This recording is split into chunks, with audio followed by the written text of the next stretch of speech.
All right, so this is a relegation dogfight right here between Barles, who comes in with 3 rounds played, and 3 wins out of 9. And then Sebastian, the young player from Uruguay, who almost beat the Viper in his very first game of Titans League Season 2, and then went on a pretty dark slide. He has 1 win out of 9. And so for Sebastian, there is a 4% chance, which means a lot is outside of his control, that he does not get relegated. So he needs to definitely win 3-0 here. For Barles, the chances are also quite high that he will be in a position where he's relegated, but he's got 3 wins, so he's got more to work with here. Barles has gone for the Mayans. Sebastian's gone for the Gurjaras. It has been a rather long day for me. And there's been many long days in Titans League. When we're actually finished with this season, this will have been the most casting I've ever done in my entire career, at least within like a month span. So I'm going to drink water. 1 second, guys. I also haven't done enough of that today, which is not helping, so...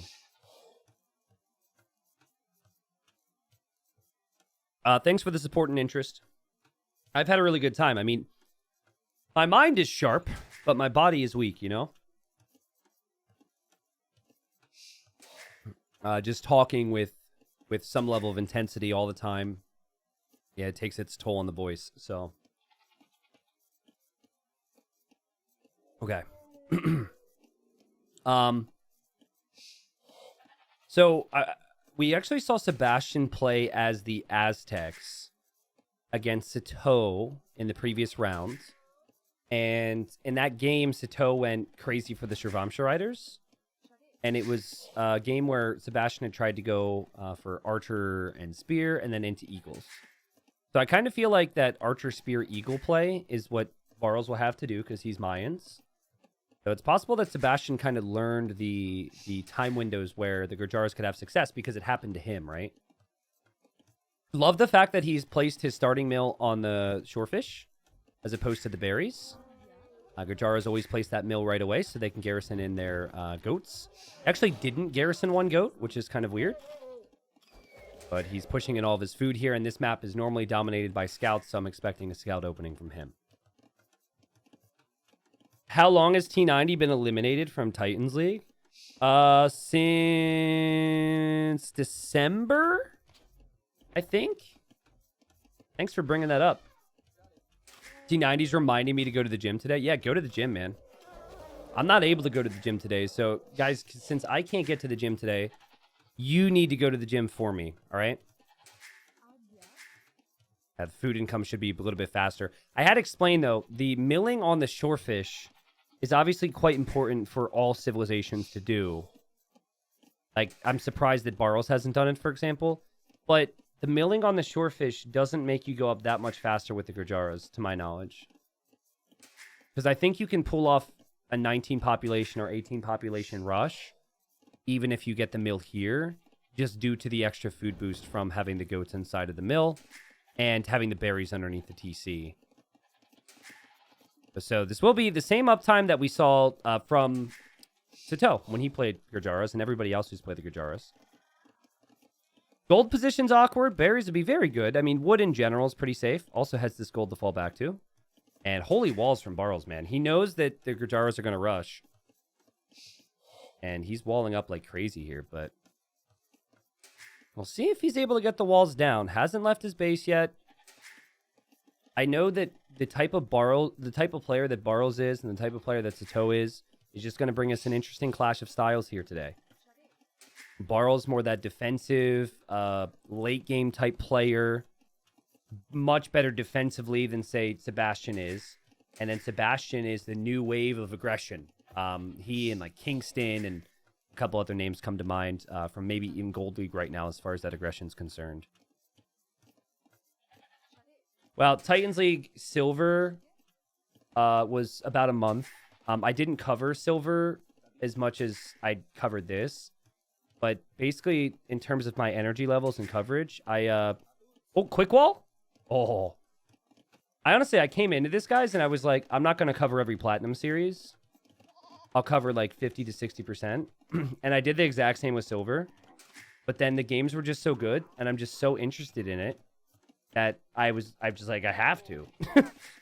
Because normally, you know, if I'm doing 40-hour weeks, like 40 hours of casting is a lot. So normally I do 20-ish, 25, maybe 30 hours of casting.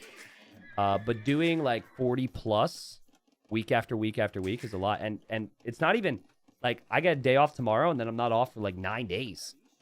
This thing doesn't finish till like the 13th of February. So it's going to be a lot more action. But as we continue to progress, the stakes continue to rise. The games get more interesting. And so it's just more and more reason to continue to do this. And you guys have shown interest as well, too. So thank you guys for that. Okay. This Camel Scout's here to hold this open for now. We do have a stable opening at home for Sebastian.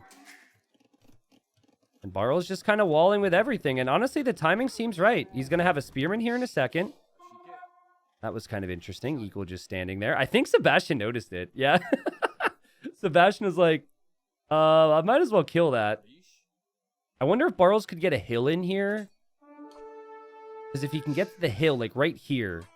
Yeah, I actually don't know if the scout could engage against this. Well, now the scout has the hill. Barles, pretty sure you're at the bottom of the hill, dude. Maybe not. Anyways, the eagle will end up dying. The camel scouts just come home. But what Barles wanted to do is he just wanted the walls. So, good stuff. And I just spilled my nice, refreshing beverage on myself. At least it's a cold beverage. Oh, man. Barles was some good value from his infantry units here this game. Eagle did end up going down. But Spearman already got a poke to kill that scout. And the camel scout's also not really that helpful to have when you're up against a civilization that can't go for cavalry. Did you see that, guys? Barles had 2 archers in queue, and he just canceled them. I wonder if that was because he was going to be housed or because he wants to bait Sebastian into skirmishers. Look at this. Sebastian saw the range a while ago. Sebastian sees the flag on the range. Sebastian's thinking that this is going to be a lot of archers, but it's just going to be 1 archer with a couple spearmen right now. Do any of the new Indian civs get the fish collecting bonus? No. I think that bonus has been removed from the game. There's no villager on shorefish bonus anymore. In the past, Indians had it, but the devs, I think, realized that that can be... All those bonuses in the past were borderline civ win bonuses, I guess you could say. I'm kind of glad they removed that. Because now you can include shorefish in some maps. Like, I'm a big map guy, right? I intentionally had it so 2 shorefish were in the same pond. And the faster gathering food from shorefish could make it so you can't do more things like this to a greater or even lesser extent. Oh yeah, Dravidians have greater carry capacity, but carry capacity doesn't help the gather rate that much. Unless there was a world where, like, I don't know, you could only make the mill back here, then maybe the carry capacity would make sense. But yeah, that carry capacity, I think, is beneficial when it comes to the fishing, with fishing ships, but not with villagers. But yeah, good call out there, chat. And all right, so Sebastian added some skirms. He hasn't made that many scouts. He's got enough to move out across the map. And Barles is heading towards Castle Age or thinking about it. Just a tiny little army. I mean, no upgrades. But I think something Sebastian hasn't done that maybe he could have done is at least track this. At the same time, though, as long as he's fully walled, that shouldn't be a concern. And I'm thinking this is going to be Shravamsha Riders versus Eagles in the next age. And to me, it just felt like the mobility of Shravamsha Riders and the fact that they can choose when they take the fights is the biggest deal there. But the Eagles are easier to mass, and I don't think the Shravamsha Rider should be great against Eagles. The key against Sito, or with Sito, sorry, when he played against Sebastian with Shravamshas, was he got through wood lines, and he was able to raid. So as long as Barles keeps his walls down, I think he could be in a pretty good position. And here comes the little force here from Barles. Sneaky. We'll probably see a second, and I'd like to see a third barracks as well from him. But Barles is a very boomy player, so I could see him just dropping a TC here, to be honest with you. He's got a really nice map layout right now. And Barles a little uncertain if he should show himself right now, just scouting and seeing the walls. And, yes! Sebastian! How did I not remember that there's back stone here? Oh, he's just going to go to stone. So he will have some concerns because the eagle number will be pretty high. And he needs to make sure that the armies don't break in. But if he can get a castle down and add the chakrams should be very good against the eagles. Obviously, though, we might have a question later. Hey, T90, how do you stop the chakrams? Well, you have a time window here to do damage before they get the castle and before they get the numbers. So it is a situational thing, and Barles' lack of aggression in Feudal Age is because he wanted to get to the Eagles in Castle Age. He might not be expecting that his opponent is on stone either, because he just simply doesn't have the scouting back there. But yeah, Gurjara's... They can get to Shravamshas and Chakrams. I'm not really sure what the Mayans can do, but other aspects of the game matter. Such as maybe a second TC, which I could see Barles going for. And there he is, actually going to TC right between the stone, gold, and wood there. That's a really good town center for Kilimanjaro. Is faster gathering shorefish much different than fast hunt with the Mongols? I think fast hunt with Mongols is slightly faster.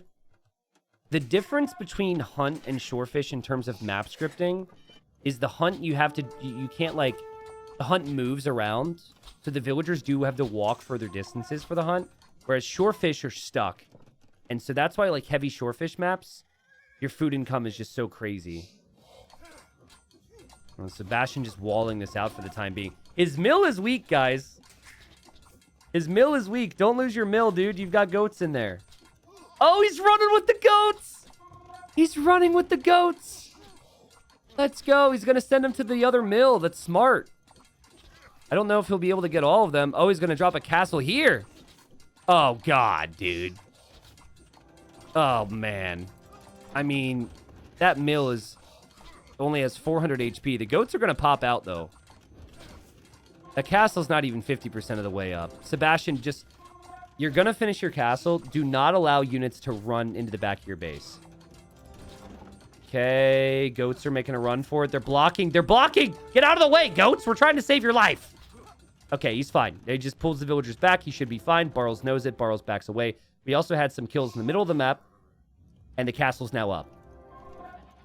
All right. Now, do you put the goats inside of this mill? Because then it would be burnt goat. I like a little bit of crisp on my goat. I like crispiness in my meals. So he chooses to have, normal goats. But yeah, second TC. And meanwhile, over here, we've got the third TC on the way up for Barles. So Barles has a villager lead. It was definitely some level of sacrifice for Sebastian to be able to get to those chakrams. And there's 19 eagles. There's only 3 chakrams, but the way the chakram works is they do pass-through damage like a scorpion. And that adds up greatly against a unit like an eagle. As you can see here. I don't even think you need upgrades. I think it's just numbers. And I think what you would want to do if you're Barles is get a castle up and go plumed archers, or just go back into archers in general. And I have to say, Barles has done a sick job here. This initial TC, he knew the importance of a castle. He's been mining stone heavily under it. And then this TC as well is a really gutsy TC in some cases, but he bought the map control to be able to make it happen. And I think both players will actually build up towards a castle in the middle. You might even see the villagers coming to the middle thinking about this now if you're Sebastian. You might buy this castle. But he's got 8 chakrams, and for now, he's just going to take the wood. And wood is a slight concern. But again, just very impressed with how good the economy is for Barles. I think he's played this pretty well so far, and we'll see if he's able to get the castle down towards the middle. As a burger, I can confirm I'm more easily digested when fully cooked. Well, thank you, Shepta, for clarifying that. I've never had goat burger, though. I don't know if I would ever want to have goat burger. Okay, Barles buying the stone because he knows there's timing his opponent will be looking for. And he drops the castle towards the center. Also maybe thinking, how do I counter the chakram? And he's maybe thinking of some siege. And the thing about the chakram is they are very low HP, very low attack. It's just, again, the mass and the ability to just shred units once you get that clump. And there he just shreds 2 monks just like that. And look how fast the eagles die, man. Like, this is just, it is a crazy unit. I still think it's busted, by the way. I guess, like, the thing about it is that it takes a castle to get to, blah, blah, blah. But considering how good Gurjaras are with everything else in the game, is a pretty wild unit for them to have. So plumes, here's where it gets interesting. Thank you, Oliver, for bringing this up. Plumes do +1 attack versus infantry. And then elite plumes do +2 attack. Now, I don't even know if that's valuable here because these things are still very low HP, but that's a lot of damage. Not to mention castle keeps you protected. Not to mention Barles is going to be able to get relics. And look what he's doing. He knows he's going to be vulnerable on the side, so he's stonewalling there. Another monk is going to have to die here to a bunch of discs in his back. He asked for surgery to fix his spinal issue he was having because he's kind of getting old. And they're like, sure, we're just going to fix the discs in your back. That was a bad joke. It was a joke because, you know, slipped disc, you know, whatever. Anyways, Chakrams continuing to throw these disco balls, disco sticks, disco frisbees. Slam calls them the disco throwers. And now we see Shravamsha Riders. And Shravamsha Riders are a counter to archers. I feel like Shravamsha Chakram should completely dominate, but can you keep the Chakrams alive? Chakrams do have 5 range. Mangonels have 7. So it's a risky game to play here. Barles holding so nicely. I'm very impressed with how Barles is playing this. And oh man, is he going to find this as well? See, Sebastian wants to drop a castle over here to make things messy. Seems like he will actually be able to get over there with his villagers, though. But now Barles knows something is coming. Barles was castling this side to protect this region of his base. Oh, man. Oh, man. I think the Chakrams are in trouble. I know it's a good unit, but against Siege and Plumes, too? Oh, goodness. Okay, a couple Shravamshas coming across the map. Sebastian needs to win every game to have a slight chance, right?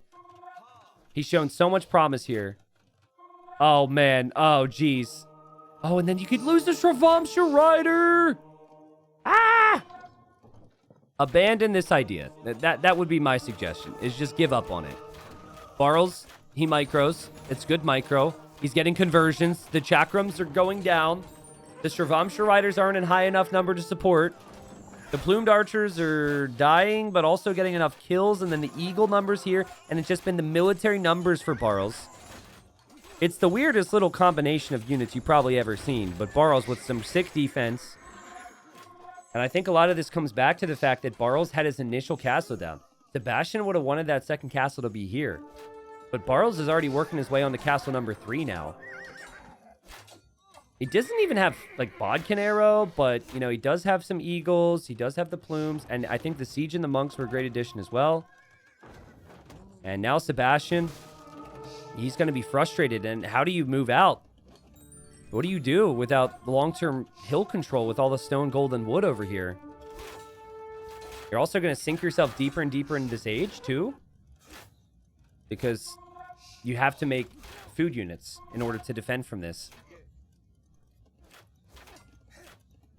This is where I would use hashtag team down. Okay, makes sense, makes sense, makes sense. Yeah, we did have that earlier.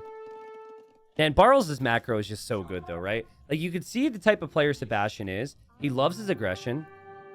But look at how Barles played this game. Outpost near the corners to look for more resources. On both sides. 2 relics already. 3 castles controlling the map.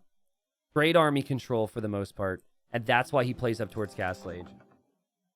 So I think the Chakram is a strong unit. And it was actually an interesting thought there from Sebastian to try.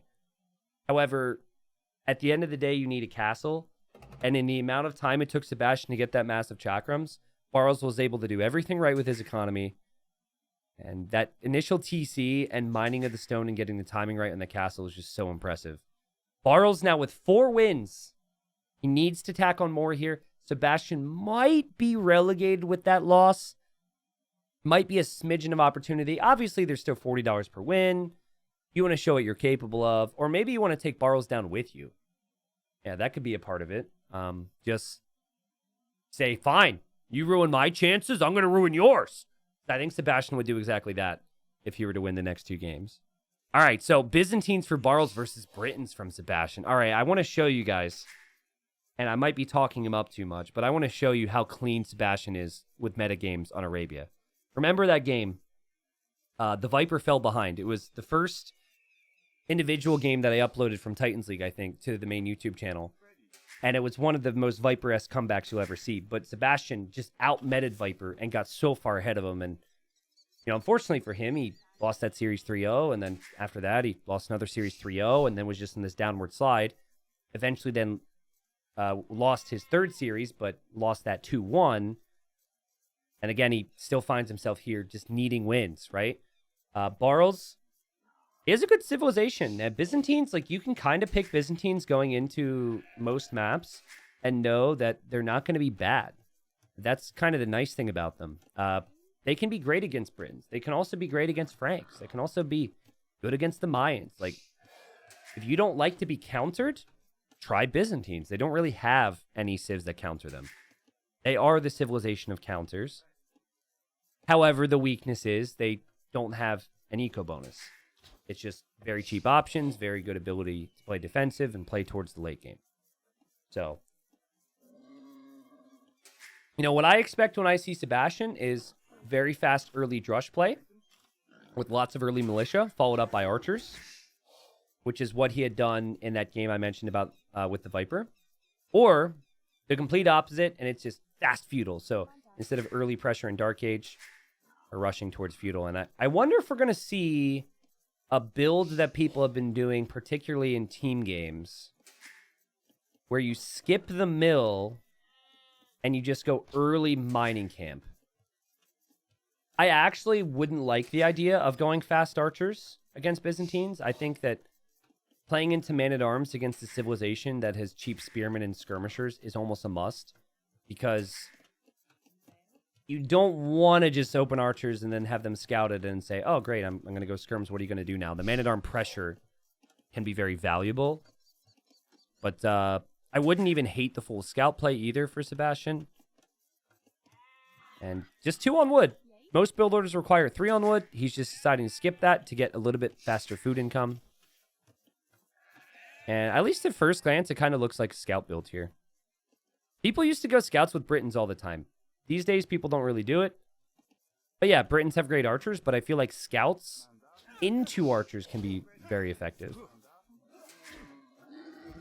Tried Byzantines for the very first time yesterday in team games. Got wrecked in early castle. They're a little bit more situational in team games, I think. Like, team games, assuming you're talking standard lands map, they're a solid archer civ, but Britons are way better to have. Ethiopians, Vietnamese. There's just civilizations that do what they do a little bit better. I think 1v1s, their flexibility can shine. In team games, you're normally suiting a role, and you stick to that role, and you don't really switch out of it. That's the thing about Byzantines. Is, again, you can kind of do anything. And whatever they throw at you, you have an answer.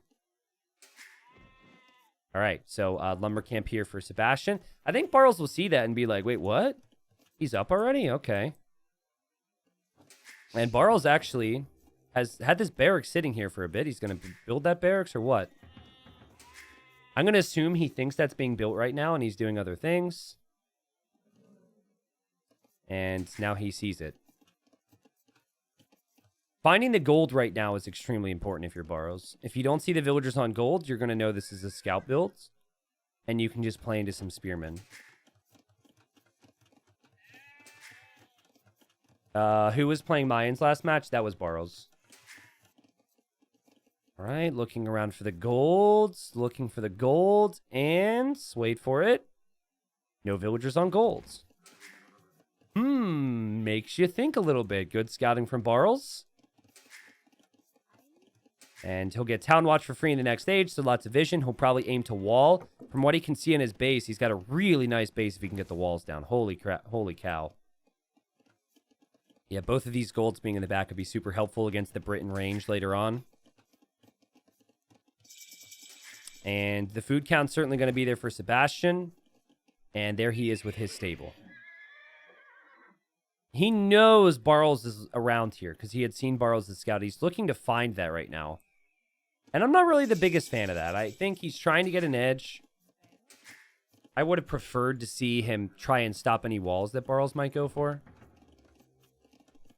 And Barles, he's going to go for those eco upgrades. He's starting to wall up. Still no scout pressure here. He will now look to just maybe confirm that Sebastian's actually going for scouts.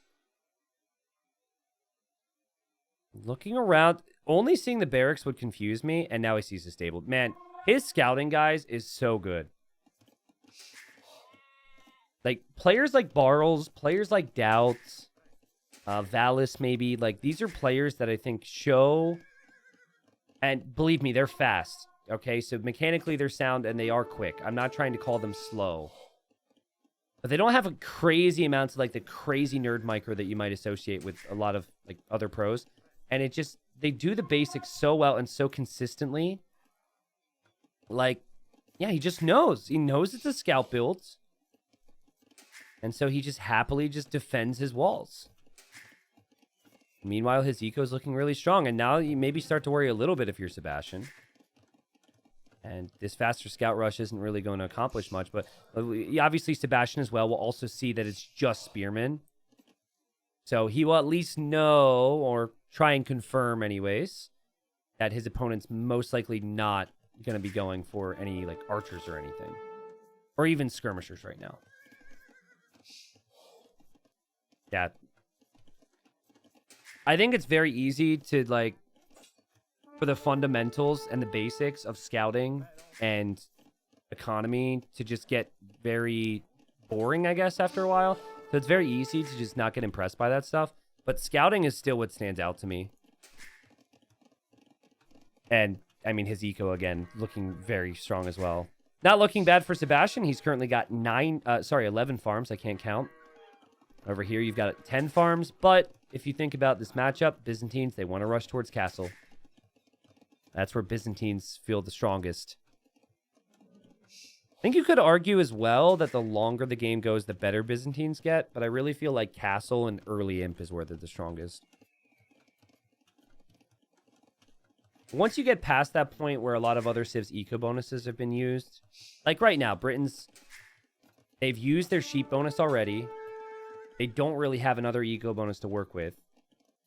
But then they have the cheap TCs, right? So you get past the cheap TCs, and then it's like, okay, no more eco bonuses to work with. Byzantines haven't had one either. Bartles just kind of being annoying here, thinking about running through. I disagree with that decision. But, I mean, it certainly accomplished some things. He does lose a spearman, and he killed a scout, though, so... I guess at the end of the day, he's applying pressure. He probably won't kill much with this, but... You never know. The scout's on full HP. The scout could play its role. Archer range at home for Barles. He will see Sebastian's on golds. And good execution from both players so far. And Barles has kept these scouts at home. It's actually worth it, right? Ooh, villager, no quick wall. Oh, man, this spearman boxes this one out, or these scouts out. Gets a hit, and now the villager kill. Oh, wow. Oh, so annoying. You go 19 population scouts to be aggressive quickly. You then aren't able to do any damage. You then lose a villager to a couple spearmen and a scout. Talk about value. And Barles, he knows the scout is weak, so he's just going to be like, I'm going to attack you. I'm going to attack you. I'm going to attack you. Hey, guess what, guys? I'm going to attack you. I'm going to fight you. Just kidding. I'm not going to fight you. I'm going to... Ah! Oh! Oh! Oh! What's happening? That's pretty insane. Oh, Spearman dies to a wolf over here. Sad times. Woo, woo, woo. Barles clicks up. And don't tell me he survives with the scout. No way. Oh, my goodness. If this scout makes it back home and can scout the rest of the map for relics and extra resources, that'd be nuts. And honestly, it should. It should absolutely make it home if he just sends a little bit of army out. So a lot has happened in this game. And we have Archer play for Sebastian, as you would expect from the Britons. And Barles scouted that on his way out. Sebastian probably can't believe it. And he's like, come on, man. Come on. Wait. Dude, the micro has been so nerdy from Barles. I'm so impressed.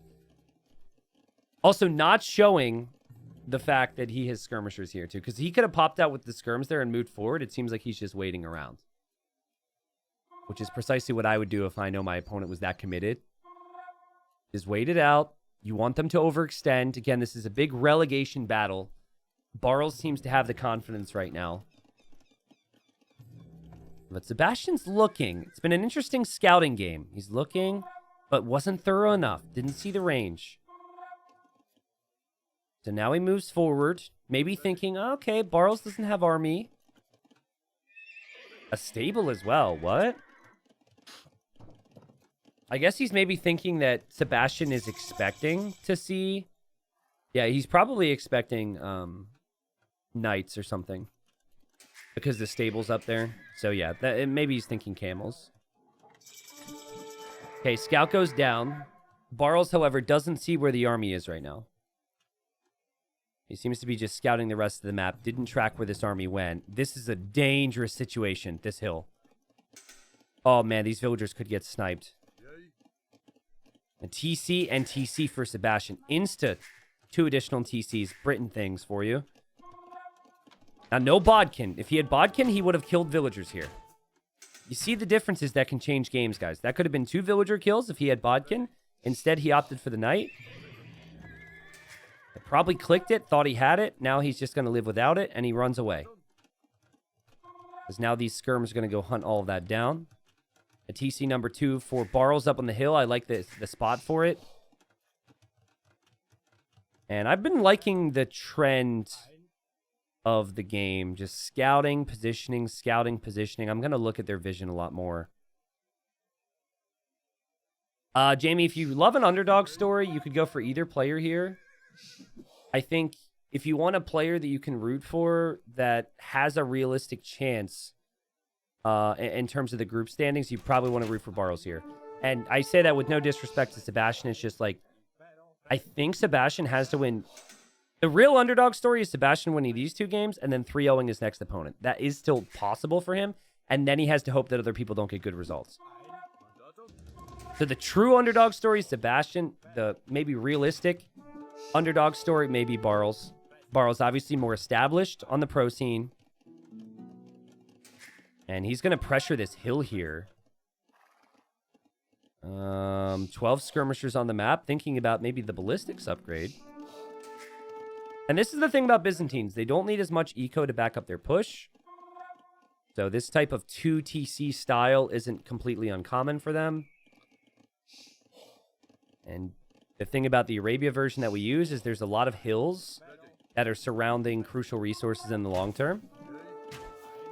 And Barles hoping to get kills. He's got full armor here on his skirmishers, so he can get in real close. But now the siege is there, and Barles sees it. Gets hit by the shot a couple times here. He's taking out the Vil, and his camels are going to try and take out the Mangonel. And don't tell me, Barles actually micros that down. Wow, he made that look so easy there. A couple nice splits. And now he'll probably know there's another Mangonel coming in, but he now has a siege workshop up, and Sebastian's under some crazy pressure. I don't know, though. I feel like, you know, if there's a house wall here or something, and then a knight's created, or even just the Mangonel comes in. I mean, these skirmishers could always get picked off. And Barles is really applying pressure in tight spaces here. And Mangonel's there.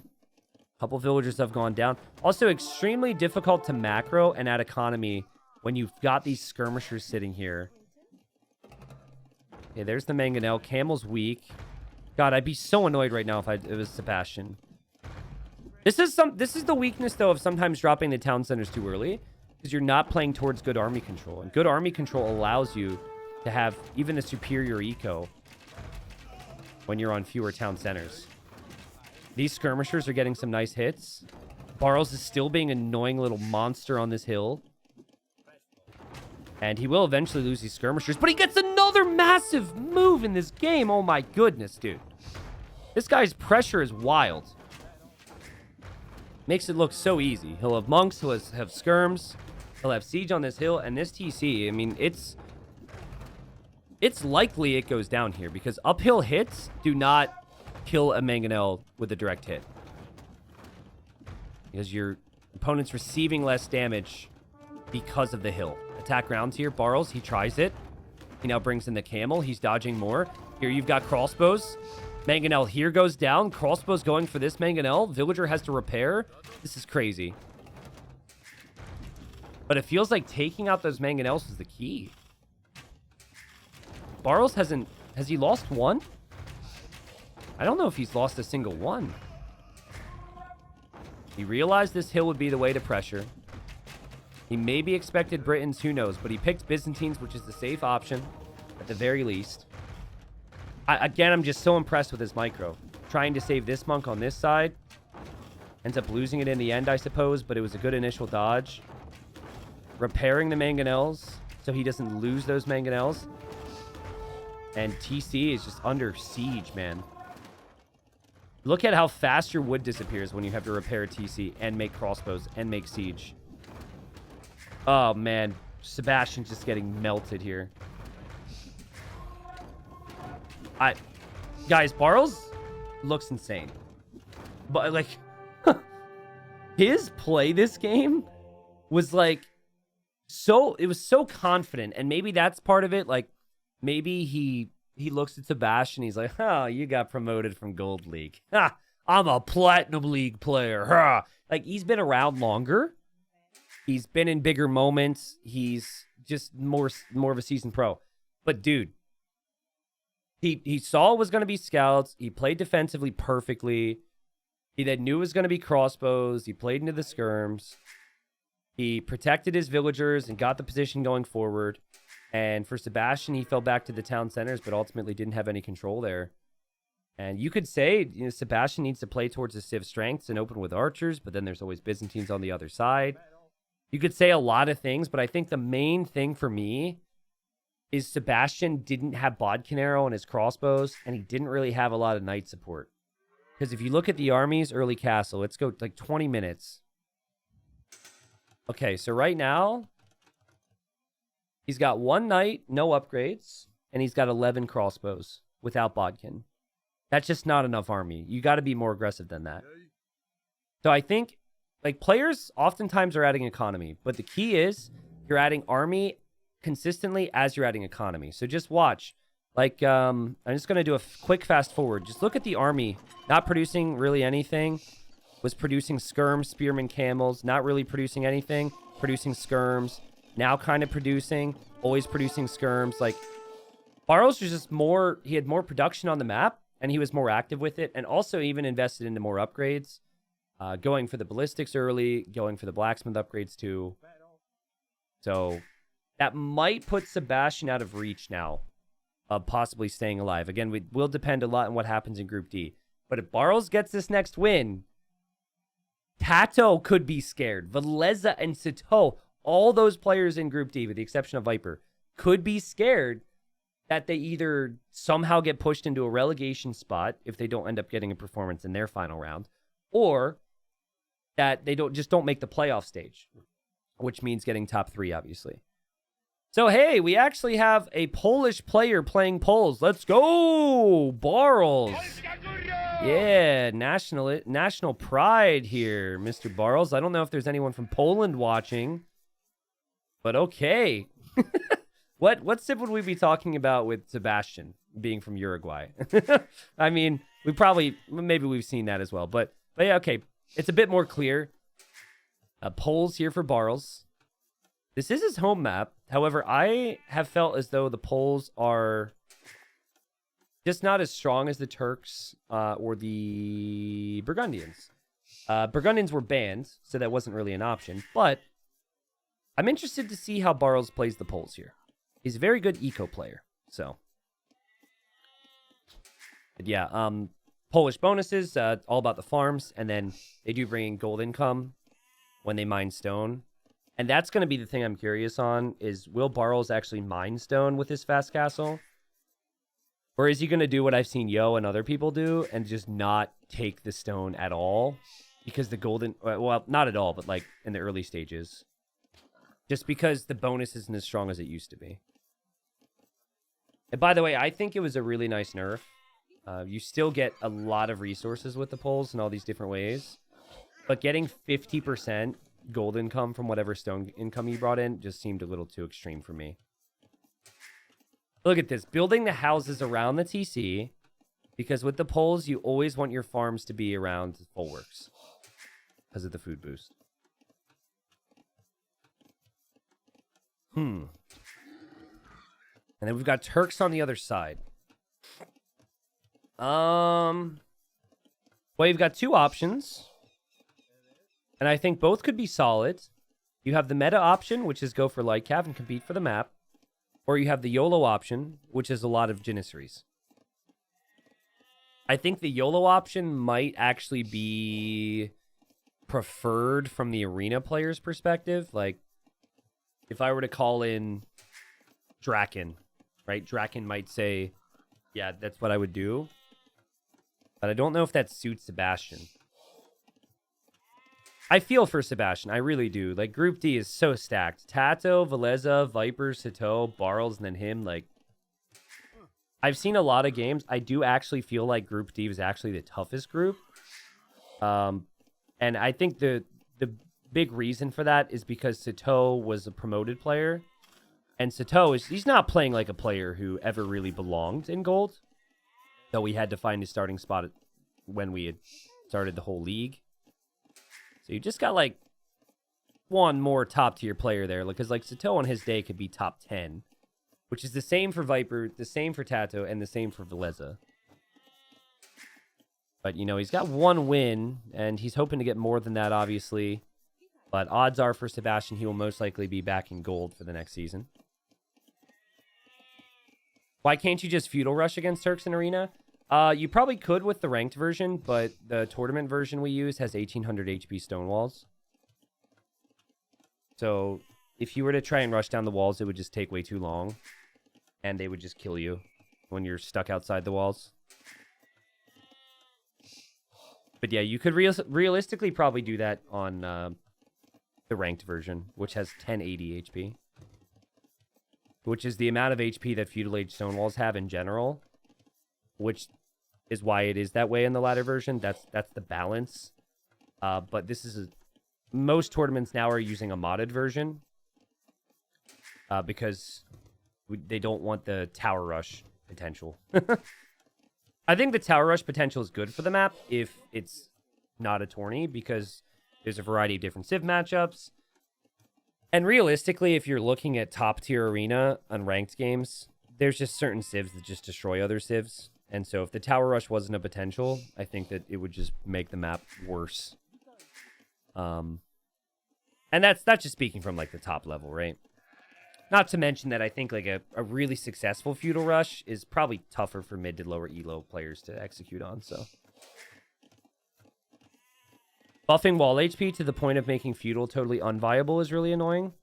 Well, let me put it to you this way, Varian. The 1080 HP walls is already more than what it used to be. Remember, it was 900 HP before.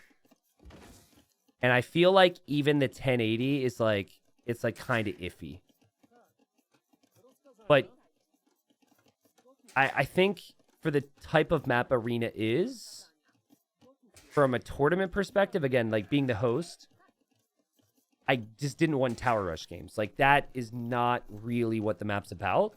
There's plenty of maps where that could possibly be viable. So I just decided against it. But I think the ladder version, like I said, it's like kind of at a point where you could do it, you couldn't do it. Oh, guys, Sebastian's going to go for a really unique play.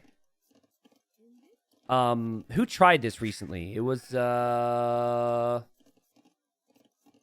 wasn't Valis. I know in the previous series we had Castle Drop. But it was... Shoot, I forget who it was. Oh, was it Draken, maybe? Yeah, I think it was Draken, actually. I think it was Draken versus Dark, like 2 weeks ago. So basically, Turks get free light cav, right? So I was saying, okay, you go light cav for map control, or you castle drop. We're going to see both from Sebastian. It is very aggressive to do this, because oftentimes you spending the food on the light cav means your economy upgrades are missing, etc., etc. But it's a way to confirm that you can get the map control enough so you can drop the castle forward, which many players consider to be worth it here. Yeah, I'm a changed man, Varian. I'm a changed man. As much as I used to hate Arena, and I will ban Arena more often than not, I do think, though, that Arena produces different types of games, and as a tournament host, creating a map pool, I wanted those types of games to be available. Now, Clown90 Official, on the other hand, who hasn't played the game in like 2 months, when he comes back, he loves some Arena. Let's see if it works, guys. So Barles has done the classic build with the poles, so he hasn't taken gold. He's just actually been selling stone. He's like, okay, I don't get as much gold income now, but I'll sell stone and that'll help me. And he's got those scouts out, and they're moving. And so I think a forward castle would absolutely have not worked if you don't have your own light cap. But I mean, can you do this either way? The scouts all have to be together here. This is what Barles can see. I don't think he saw any vills. He's just scouting the map. Okay, he's going to see scouts. And he'll know there'll be light cav, so he will run. This is good for Sebastian. And he's going to need at least one more. But, oh, man, it's so all in. Look at his economy. He doesn't have food. Oh, man, this could be denied if he doesn't get the walls down. You always want to place your castle next to a gold if you're castle dropping, so you can mine the gold in the front. Now, I will tell you what I think you do in Barles' position to counter this. Okay, there are the vills. There's the castle. Okay. Wall that in, Sebastian. Wall that in, and we have a crazy game. If you do not wall this in, this is horrible for you. Wall in every side. Okay. Okay. Wall piece is deleted by Barles. He's gonna re-wall it real quick. That's smart.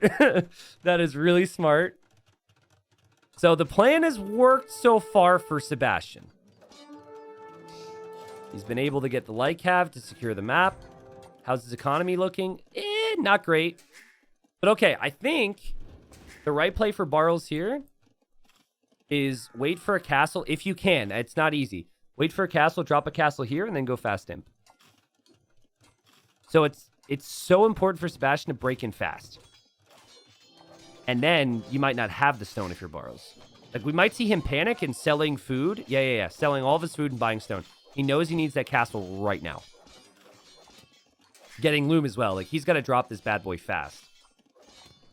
And it has to be here, I think. Because if you drop it here, the units loop around. If you drop it here, the units come in. I think it's the correct play from Barles, but I'm not certain on if he can get his castle down. Or up, you could say. Now, Sebastian doesn't see this. Sebastian's going to run in now. Awkward. Monk is there.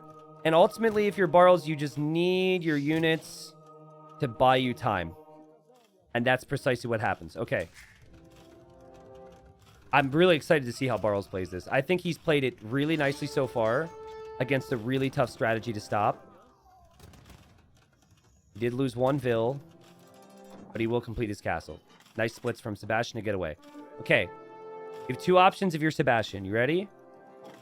A, you make a crap ton of Janissaries, and you try and like bust through this wall and constantly pressure. I actually think that's the right play. That's what I would try and do, because The alternative is you try and go imp faster. And the Polish player, I think, is more potential to do that because they can farm and get the food boost. But I'm not certain on that. Because ultimately what's happening right now is Sebastian is like going to have to buy food. So, but again, I've been in Sebastian's position, and I now think I have to win the race to Imp, and I always lose that race. And so I wish I would have spent the food on gold and tried to break through this wall. Like this position from Barles, it looks like it's unapproachable. But it actually is very approachable if you just use this unit and just bust your way right through. Kind of annoying you can't make that extra farm there if you're Barles, right? But let's see. Let's see. Like, Fast Imp is still looking like it's very viable for both players. Look at food collected. Obviously, way more for Barles. He's adding the second TC, which is a surprise. Actually, very surprised to see that, because that could delay his Imperial Age. And really hoping to engage against this army here. It seems doable, right? You've got a monk to convert. You've got the light cav to get some kills. You have to be careful that you don't lose all your army in the middle here, because if you do end up losing your army, it's always very likely that you could be rammed down. Janissary that was converted was super helpful here. Oh, man. Oh, man. That guy's the real MVP. He's got 2 kills. He also is able to share enemy secrets. The thing that's not shown in the stats. Bro, 2 petards. Exactly, right? If he spent all these resources on more Jans and just petarded through, you wouldn't even need petards, honestly. You would take this out so fast. It would be so strong. But I just don't think Sebastian has that experience on Arena.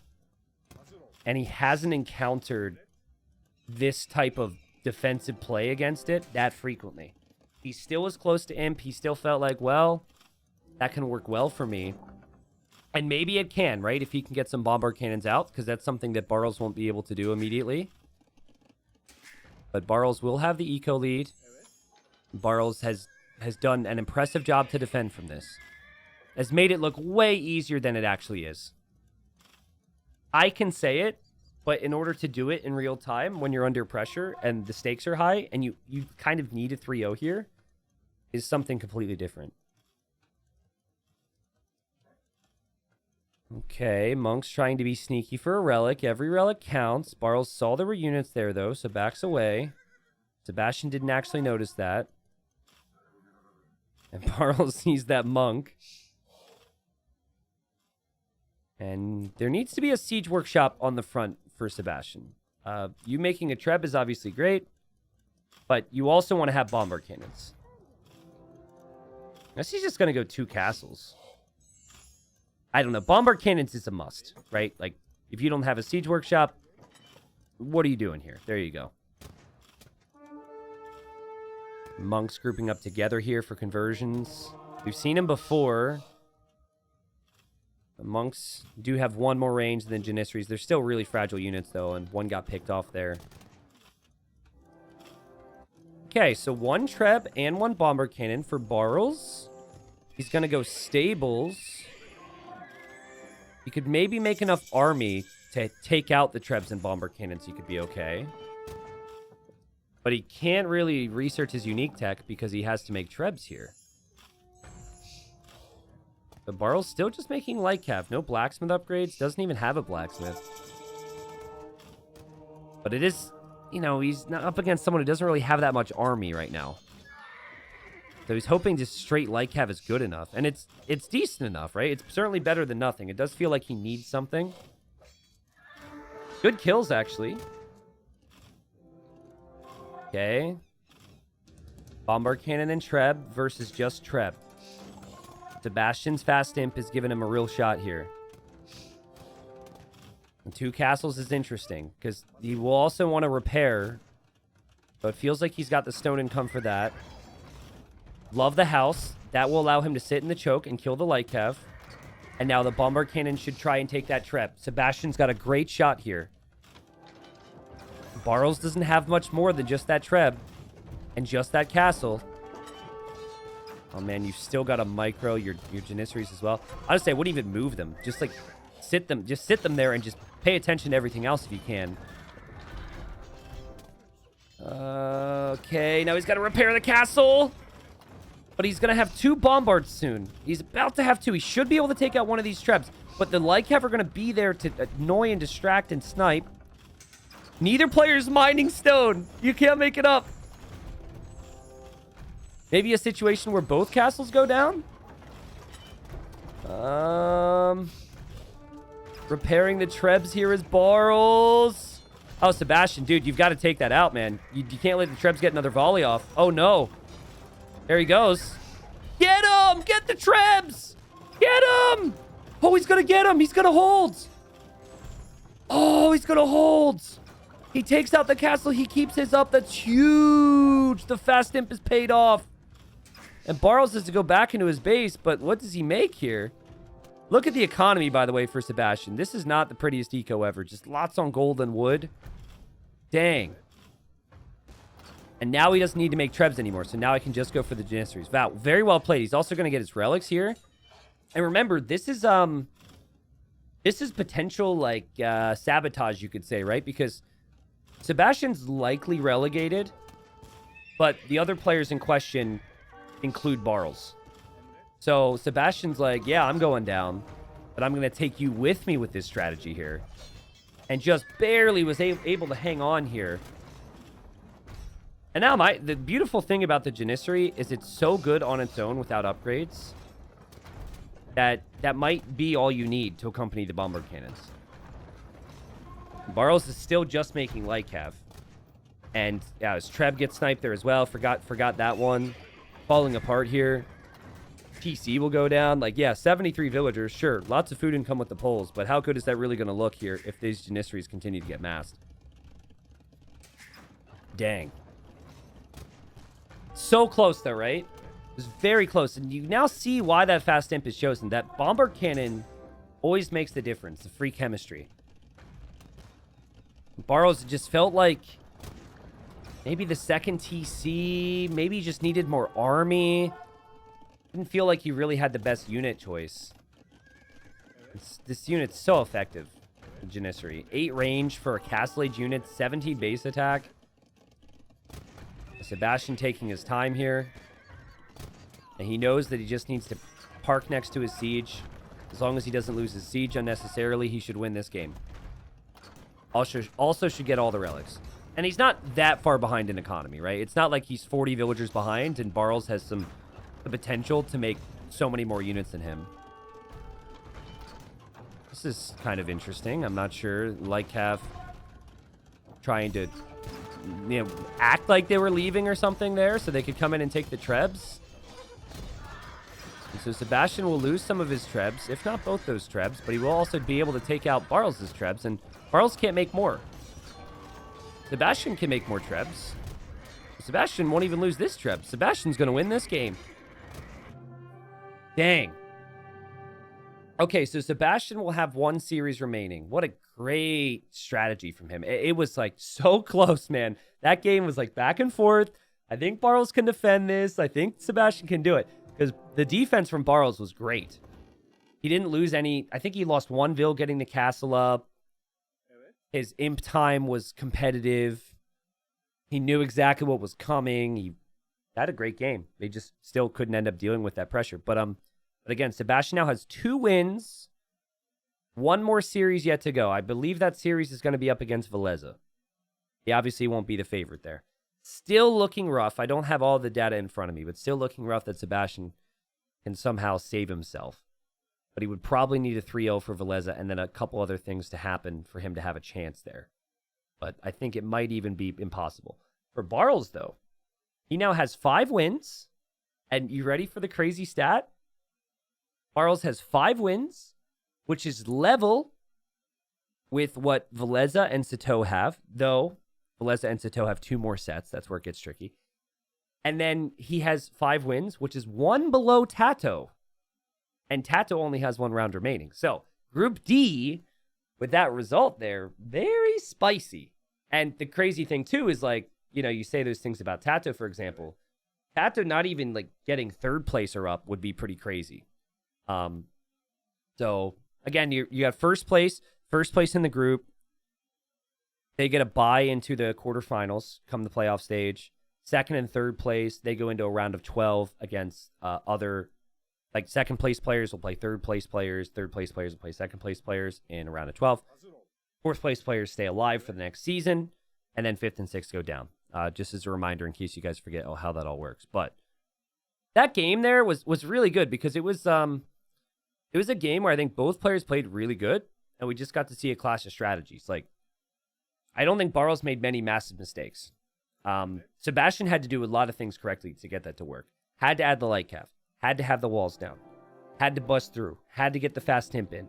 Had to have the bombard cannons. Had to have the clutch repairs in the final moments. And also snagging a couple relics obviously helped. Here's a look at the resources. Barles had more wood and food, but that gold count for Sebastian was pretty crazy with the Turkish bonus. So I was able to buy any food he needed and then obviously used a lot of that gold for everything else.